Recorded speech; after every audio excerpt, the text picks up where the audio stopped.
About reducing action of formic acids. Formic acids contains both an aldehyde as well as acid group.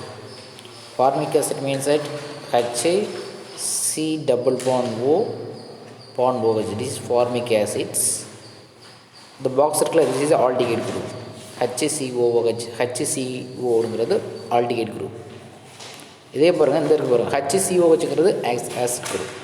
So formic acid la aldehyde group irukku as well as another as carboxylic acid group irukku. Clear on the structure draw pannirunga. Hence like other aldehydes, formic acid can be easily oxidized. So aldehyde mari enna seiyum formic acid easy oxidize airum. Like aldehyde mari formic acid can be easily oxidized. Therefore strong reducing agent. Itself oxidize, other self reduce. அது can be oxidise ஆகும். Formic acid ஈஸியாக oxidise ஆயிரும், ஆனால் other வந்து என்ன செய்யும் reduce பண்ணும். So அதெல்லாம் ரெடியூசிங் ஏஜென்ட் சொல்லியிருப்போம். அசிட்டாலிட்டிக் என்ன செய்யும் டாலரன்ஸ் ரேஜென்ட் ரெடியூஸ் பண்ணும், வெல்லிங் சொல்யூஷனை ரெடியூஸ் பண்ணிட்டு நம்ம கார்பனல் காம்பவுண்ட் லெசனில் பார்த்துருப்போம்.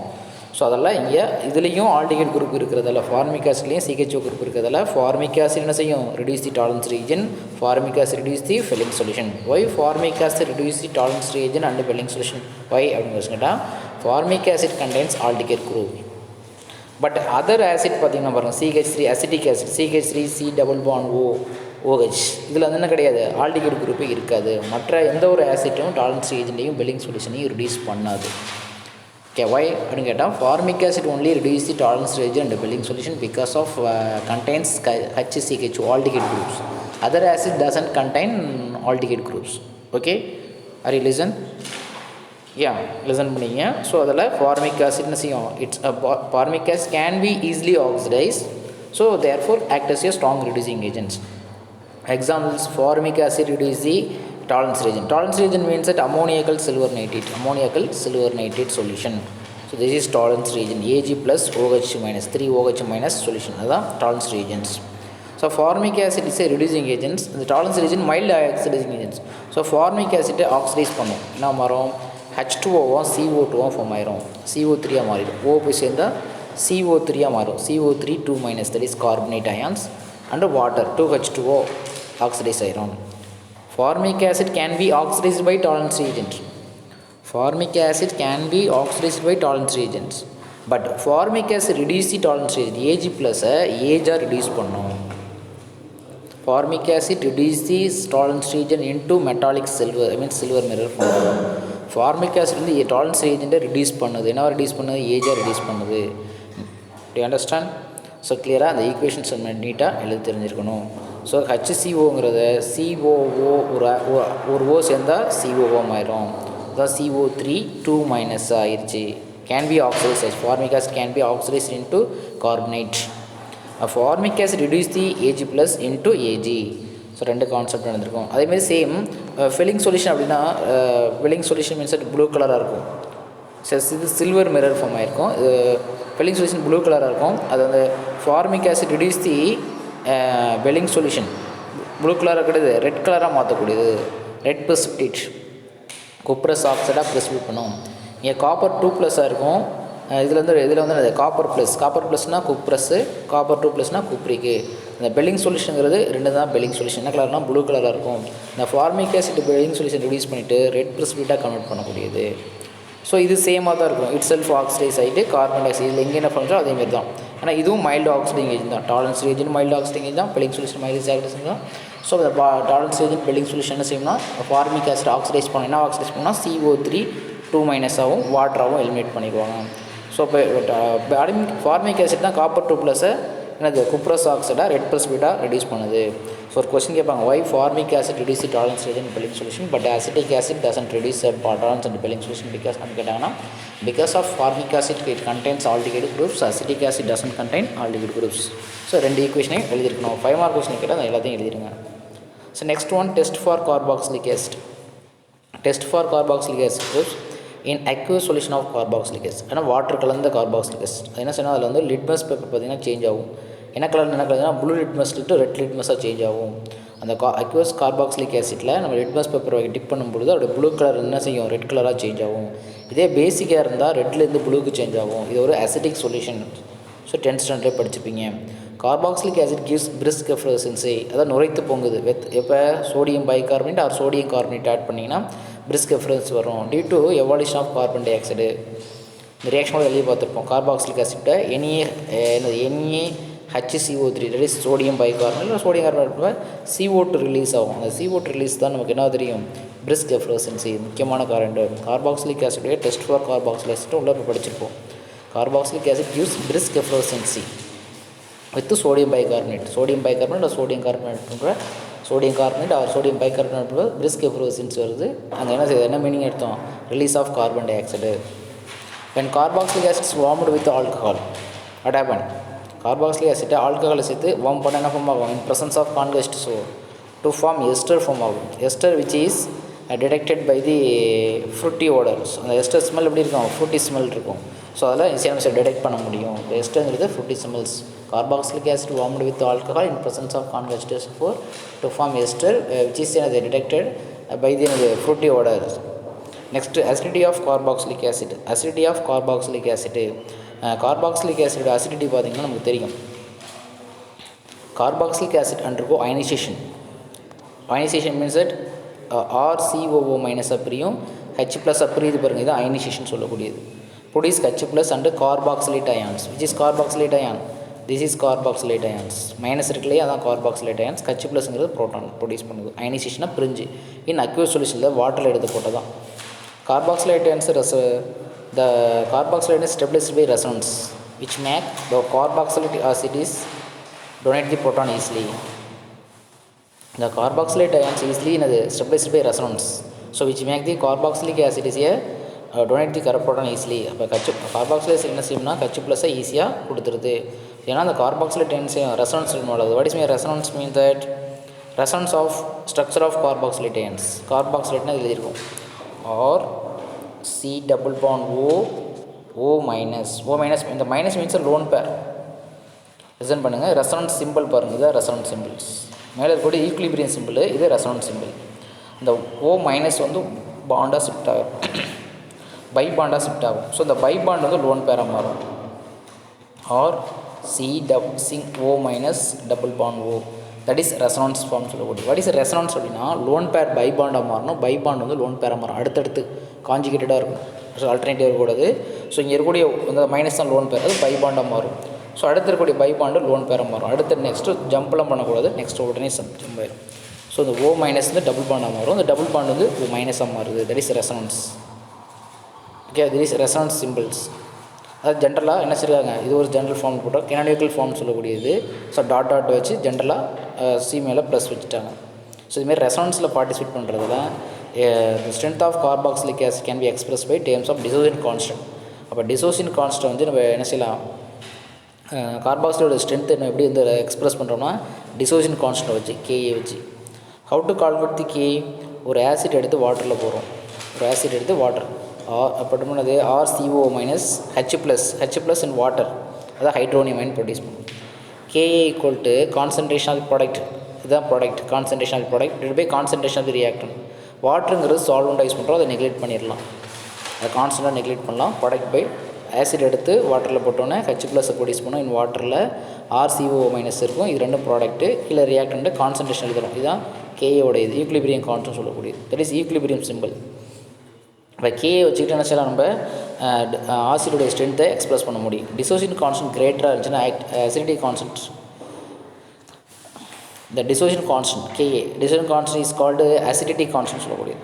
acidity constant because it measures the relative strength of acid. இதுதான் செய்யுது, எதை மெஷர் பண்ணுது, ரிலேட்டிவ் ஆசிடோடைய ஸ்ட்ரென்த்தை மெஷர் பண்ணக்கூடியது. ஸ்ட்ராங்கர் ஆசிட் தான் Ka வெளியே ஹையர் ஆச்சு, ஸ்ட்ராங்கர் ஆசிட். எது நம்ம ஸ்ட்ராங்கர் ஆசிட் சொல்கிறோம், Ka வெளியே ஹையராக இருந்துச்சுன்னா the higher will be its Ka value, so stronger acid.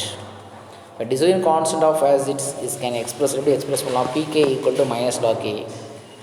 pK equal to minus log, நம்ம எப்படி pH சொல்லுவோம், pH equal to minus log H plus சொல்லுவோம் இல்லையா, அதே லைக் pH ஃபார்முலா மாதிரியே pK equal to minus log Ka. So அப்போ Ka அதிகமாக இருந்துச்சுன்னா pKa கண்டிப்பாக கம்மியாக இருக்கும், ஏன்னா மைனஸ் Ka இருக்கு பாருங்க, ரெண்டுக்கு inversely proportional. pKa equal to 1/Ka இந்த மாதிரி ரிலேஷன்ஷிப்பில் இருக்கும். Ka அதிகமாக இருந்தால் தான் ஸ்ட்ராங்கர் ஆசிட். Ka வேல்யூ அதிகமாக இருந்தால் தான் stronger acid. So pK value கம்மியாக இருந்தால் தான் ஸ்ட்ராங்கர் ஆசிட். pK வேல்யூ கம்மியாக இருக்கணும். லிசன் பண்ணுங்கள். ஸோ சென்டரில் ஃபார்மிக் ஆசிட் இருக்கு பாருங்கள், இது ஃபார்மிக் ஆசிட். ஸோ ஃபார்மிக் ஆசிட்டுக்கு அடுத்து பாருங்கள் Cl Br அப்படி வந்துகிட்டே இருக்கு பாருங்கள். இப்போ pK வேல்யூ இதுக்கு தான் கம்மியாக இருக்குது, தான் ஸ்ட்ராங்கர் ஆசிட். pK வேல்யூ கம்மியாக இருந்தால் ஸ்ட்ராங்கர் ஆசிட். Ka வேல்யூ அதிகமாக இருக்கணும், ஆனால் pK வேல்யூ அது கம்மியாக இருந்தால் ஸ்ட்ராங்கர் ஆசிட். ஏன்னா அசிட்டிக் ஆசிட் நமக்கு தெரியும் CH3COOH. இதில் 3 Hக்கு பதிலாக 3 Cl இருக்கு பாருங்கள். எலக்ட்ரான் வித்ட்ராயிங் குரூப் இன்க்ரீஸ் ஆக ஆசிட் ஸ்ட்ரென்த் இன்க்ரீஸ் ஆகும். Electron withdrawing groups like that Cl. இப்போ 3 Cl இருக்கு பாருங்கள், Cl3CCOH இது அதிகமாக இருக்கும். CCl2CH இருக்கு பாருங்கள், அடுத்தது 2 Cl இருக்கு பாருங்கள். ஸோ அதை விட அதிகமாக இருக்கும். Electron withdrawing groups Cl F இதெல்லாம் குரூப்ஸ் ப்ளஸ்ன்னு ஆச்சுன்னா இன்னும் ஆசிட் ஸ்ட்ரென்த் இன்னும் அதிகமாகும். அதே எலக்ட்ரான் டொனேட்டிங் குரூப்ஸ் இருந்துச்சுன்னா, எலக்ட்ரான் டொனேட்டிங்னா CH3CH2னா ஆசிட் ஸ்ட்ரென்த் வந்து குறைய ஆரம்பிச்சுட்டே போய்ட்டு. ஃபார்மிக் ஆசிட் ஸ்ட்ராங்கர் ஆசிட் தென் அசிட்டிக் ஆசிட் இதை விட ஸ்ட்ராங்கர். ஏன்னா இங்கே வந்து CH2 குரூப்ஸ் இருக்குது, இதுதான் ஸ்ட்ராங்கர் ஆசிட். அது 2 ஆல்கைல் குரூப்ஸ் இருக்குது, அது இன்னும் weaker acid. So acid strength increase ஆகிட்டே போய்ட்டுருக்கும். அந்த காரணம் அடுத்து பாருங்கள், I இருக்குது, Br இருக்குது, Cl இருக்குது, F இருக்குது. இதில் எல்லாமே இந்த 3ஐயும் கம்பேர் பண்ணி வரும். அதில் இது ஸ்ட்ராங்கர் ஆசிட், ஏன்னா F இருந்தால் ஸ்ட்ராங்கர் ஆசிட். Cl விட Fக்கு அதிகம். F greater than Cl, Cl greater than Br, I. So electronegativity யாருக்கு அதிகமாக இருக்கோ, ஹை எலக்ட்ரானிட்டி இருக்கோ அவங்க தான் ஸ்ட்ராங்கர் ஆசிட். அதேமாரி 2 3 இருக்குது, 3 இருந்தால் தான் ஸ்ட்ராங்கர் ஆசிட். கிளியர் பண்ணிங்க. அல்கில் குரூப்ஸ் இன்க்ரீஸ் ஆக ஸ்ட்ராங்கர் ஆசிட் ஸ்ட்ரென்த் குறைஞ்சிட்டே போய்ட்டு. இது வரைக்கும் சொல்லுங்கள், இந்த கான்செப்ட் வரைக்கும் இது வரைக்கும் புரியுதான்னு பாருங்கள். இந்த 4ஐயும் கம்பேர் பண்ணி பாருங்கள். ஹாலஜன் இதில் ஃப்ளோரின் தான் high electronegativity, so stronger acid. Chlorine and bromine, iodine தான் வீக்கர் ஆசிட். அதில் அதே குளோரினாக இருக்கும்போது 2-3 குளோரின் இருக்குது, இது 3 குளோரின் இருக்குது, more withdrawing group, so stronger acid. இது 2 குளோரின் இருக்குது, 1 குளோரின் இருந்தால் இந்த 3ஐயும் கம்பேர் பண்ணுங்கள். 1 குளோரின், 2 குளோரின், 3 குளோரின்ஸ். ஸோ அப்போ 3 குளோரின் தான் ஸ்ட்ராங்கர் ஆசிட்டு. அதில் F, Br, I இது 4ஐயும் கம்பேர் பண்ணி பாருங்கள். Fக்கு தான் ஸ்ட்ராங்கர் ஆசிட்டு. அடுத்து ஃபார்மிக் ஆசிட், CH3, இந்த 3ஐயும் கம்பேர் பண்ணுவோம். இதுக்கு 3 கம்பேர் பண்ணுறோம். ஃபார்மிக் ஆசிட் ஸ்ட்ராங்கர் ஆசிட், ஏன்னா எலக்ட்ரான் டொனேட்டிங் குரூப்ஸ் இன்க்ரீஸ் ஆக ஆசிட் ஸ்ட்ரென்த் டிக்ரீஸ் ஆகிட்டே வந்துட்டு இருக்கும். நெக்ஸ்ட்டு பென்சோயிக் ஆசிட்டை பொறுத்த வரைக்கும் ஆர்த்தோ பிளேஸில் கூடிய ஸ்ட்ராங்கர் ஆசிட். அப்புறம் தான் அடுத்தது பேரா, அப்புறம் தான் நம்ம மெட்டா. ஒரு ஆசிட் வந்து என்ன இருக்கணும், இது இஸ் பென்சோயிக் ஆசிட்டு, இது பென்சோயிக் ஆசிட்டு. இதுலேயே எலக்ட்ரான் வித்ட்ராயிங் குரூப்ஸ் ஆர்த்தோ பிளேஸில் இருந்தால் ஸ்ட்ராங்கர் ஆசிட் ஆயிரும். அதுக்கடுத்து அது பேரா பிளேஸில் இருக்கும். இது விச் இஸ் பேரா பிளேஸு COOHங்கிறது ஆசிட்டு. ஆனால் பேரா பிளேஸில் NO இருந்துச்சுன்னா இந்த பென்சோயிக் ஆசிட்லாம் ஸ்ட்ராங்கர் ஆசிட். ஓகே, பேரா பிளேஸ் இருக்கும். அப்புறம் தான் மெட்டா பிளேஸ். ஆர்த்தோ, பேரா, அப்புறம் தான் இது மெட்டா. இந்த ஆர்டரையாக வச்சுக்கோங்க. பென்சோயிக் ஆசிட் ஃபார்முலா எங்கே இருக்கு பாருங்கள். பென்சோயிக் ஆசிட் 4.20, அதை விடலாம் அதுக்கு இதுதான் ஸ்ட்ராங்கர் ஆசிட். பென்சோயிக் ஆசிட்டை விட ரிசன் பண்ணுங்கள், பென்சோயிக் ஆசிட்டை விடலாம் என்னது அது ஸ்ட்ராங்கர் ஆசிட். பென்சோயிக் ஆசிட்னா இது இது பென்சோயிக் ஆசிட். பென்சோயிக் ஆசிட்டுங்கிறது COOH, is benzoic acid weaker acid. So அதை விட இதுக்கு இது இருக்கும் COOH, மெட்டா பிளேஸில் NO இருக்கும். இதை விட பாரா பிளேஸில் NO இருக்கும் COOH. இதில் ஆர்த்தோ பிளேஸ் தான் ஸ்ட்ராங்கர் ஆசிட்டு. பென்சோயிக் ஆசிட்டில் கம்பேர் பண்ணுறப்ப ஆர்த்தோ பிளேஸில் இருக்கக்கூடிய தான் NO2 எலக்ட்ரான் வித்ட்ராயிங் குரூப்ஸு. அதையும் கண்டிப்பாக கொஸ்டின்ஸ் கேட்பாங்க, கிளியராக பார்த்து வச்சுருக்கணும். ஸோ இதில் யார் ஸ்ட்ராங்கர் ஆசிட்னு சொல்லுங்க பார்ப்போம். CH2F greater than CH2Cl greater than எல்லாம் ஆசிட் போட்டுருக்கோம். CH2F COOH greater than CH2Cl COOH greater than CH2Br greater than COOH greater than CH2 வரும். F தான் ஆசிட். இந்த மாதிரி கேரக்டர் போகும். எல்லா ஆசிட்டையும் கிளியராக பார்த்து வச்சுங்க. Next, effect of substance on acidic carboxylase, acidity of carboxylase groups. இங்கே சொல்லியிருக்காங்க பாருங்க, formic acids greater then acetic acids at the propionic acids. ஏன்னா இங்கே அல்கைல் குரூப் இன்க்ரீஸ் ஆக ஆசிட்ஸ் வந்து குறைஞ்சிட்டே வருது. எலக்ட்ரான் ரிலீசிங் குரூப் சொல்லுவாங்க, எலக்ட்ரான் டொனேட்டிங் குரூப்ஸ் இன்க்ரீஸ் ஆகும்போது எலக்ட்ரான் ப்ளஸ் ஐ குரூப் சொல்லுவாங்க பேர், எலக்ட்ரான் ரிலீசிங் குரூப்ஸ் அப்படின்னப்ப increase the negative charge. So carboxylate ions destabilize CDs, hence loss the protons becomes difficult. So formic acid is stronger acid. என்ன காரணம் அப்படின்னா ஏன் formic acid ஸ்ட்ராங்கர்னா, ஒரு வேளை இங்கே பாருங்க C double bond O bond H, இங்கே ஏதாவது ஒரு அல்கைல் குரூப்ஸ் இருந்துச்சுன்னா இந்த ஆக்சிஜனுக்கு தேவையான எலக்ட்ரானை இவங்க டொனேட் பண்ண ஆரம்பிச்சிடுறாங்க. ஸோ இந்த O பாண்ட் H வந்து ஸ்ட்ராங்காக ஆயிரும். ஸோ அதெல்லாம் வீக் ஆசிட் சொல்கிறாங்க. Electron donating groups, electron releasing group plus I groups increase ஆக அந்த O பாண்ட் H வந்து ஸ்ட்ராங் ஆயிரும். அந்த லாஸ்ட் ப்ரோட்டான் வந்து டிஃபிகல்ட் ஆயிரும், ப்ரோட்டான் லாஸ் ஆகிற டிஃபிகல்ட் ஆயிரும். இதில் H ப்ளஸ் லாஸ் ஆனால் தான் ஸ்ட்ராங்கர் ஆசிட். எந்த ஆசிட் வந்து H ப்ளஸ் ஈஸியாக ப்ரொடியூஸ் பண்ணுதோ அதுதான் stronger acid. So H plus produce பண்ணுறது ரொம்ப டிஃபிகல்ட் ஆயிடுது எப்போ இங்கே எலக்ட்ரான் ரிலீசிங் குரூப்ஸ் இருக்கும்போது. அதனால தான் formic acid stronger acid. Okay, listen பண்ணிட்டீங்களா? அடுத்து எலக்ட்ரான் வித்ட்ராயிங் குரூப்ஸ் பாருங்கள். எலக்ட்ரான் வித்ட்ராயிங் குரூப்ஸ் வந்து இந்த ஆர்டர் கொடுத்துருக்காங்க, எலக்ட்ரான் வித்ட்ராயிங் குரூப்ஸ் ஆர்டர். இதில் வாட் இஸ் மீன் தட், இப்போ பாருங்கள் எலக்ட்ரான் வித்ட்ராயிங் குரூப்னா CH3 C double bond O bond H இருக்குது. இதில் ஒரு 2 H இருக்குது. அதில் ஒரே ஒரு electron withdrawing group which is electron with F, இது எலக்ட்ரான் வித்ட்ராயிங் குரூப். இது என்ன செய்யணும், எலக்ட்ரானை வித்ட்ரா பண்ண ஆரம்பிச்சிருக்கு. இந்த O பாண்ட் H வீக் ஆயிரும், ஈஸியாக H ப்ளஸ் ரிலீஸ் ஆயிடுது, ஈஸியாக H ப்ளஸ்ஸை ரிலீஸ் பண்ணுது, H ப்ளஸ் ஈஸியாக ரிலீஸ் பண்ணுது. எலக்ட்ரான் வித்ட்ராயிங் குரூப் இருந்தால் லாஸ்ட்டில் இருக்கக்கூடிய O பாண்ட் H வீக் ஆயிரும், H ப்ளஸ் ஈஸியாக ப்ரொடியூஸ் ஆயிரும். So stronger acid. அதே எலக்ட்ரான் டொனேட்டிங் குரூப் இருந்தால் எலக்ட்ரான் வந்து டொனேட் பண்ணும் டு தி ஆக்சிஜன் ஆட்டத்துக்கு. ஸோ இப்போ இந்த O பாண்ட் H வந்து ஸ்ட்ராங் ஆயிரும், H ப்ளஸ் ஈஸியாக ரிமூவ் ஆகாது, டிஃபிகல்ட் ஆயிரும். ஸோ ரெண்டையும் கம்பேர் பண்ணிக்கணும். எலக்ட்ரான் ரிலீசிங் குரூப்ஸ், இதெல்லாம் எலக்ட்ரான் ரிலீசிங் குரூப்ஸ், இதெல்லாம் electron withdrawing groups. Okay, so அதிலே அதிலே அசிடிட்டின்னு இன்க்ரீஸ் ஆகுது எப்போ greater number of electronic number increase electron withdrawing groups. நிறைய எலக்ட்ரான் வித்ட்ராயிங் குரூப்ஸ் இங்கே பாருங்கள், இதில் ஒரே ஒரு Cl இருக்குது, இதில் 2 Cl இருக்குது, அடுத்தது 3 Cl இருக்குது. ஸோ அப்போ greater number of electron withdrawing group இருக்கும்போது அந்த அசிடிட்டி வந்து இன்க்ரீஸ் ஆகுது. அசிட்டிக் ஆசிட்டோட எலக்ட்ரான் வித்ட்ராயிங் குரூப்ஸ் இங்கே பாருங்கள், 1 Cl, அடுத்து 2 Cl, அதாவது 3 Cl இருக்குது, ஒவ்வொரு Hக்கு போல் Cl. ஸோ அப்படி இருக்கும்போது தான் எலக்ட்ரான் வித்ட்ராயிங் இன்க்ரீஸ் ஆகும்போது அசிடிட்டி வந்து இன்க்ரீஸ் ஆகுது. இதெல்லாம் 1 மார்க் கொஸ்டின் கேட்பாங்க. நெக்ஸ்ட்டு NO2 தான் வித்ட்ராயிங் குரூப்ஸ். NO2 இந்த ஆர்டர் பார்த்துங்க, இதெல்லாம் எலக்ட்ரான் வித்ட்ராயிங் குரூப்போடைய order. Fluorine, chlorine, bromine iodine நம்ம ஆல்ரெடி சொல்லிட்டோம். இதோட CN அதிகம், CN மைனஸ், அடுத்து NO2 மைனஸ். இதுதான் எலக்ட்ரான் வித்ட்ராயிங் குரூப்போடைய ஆர்டர். எலக்ட்ரான் வித்ட்ராயிங் குரூப்போடைய order acidity of carboxylic acid இந்த ஆர்டரில் இருக்கணும்.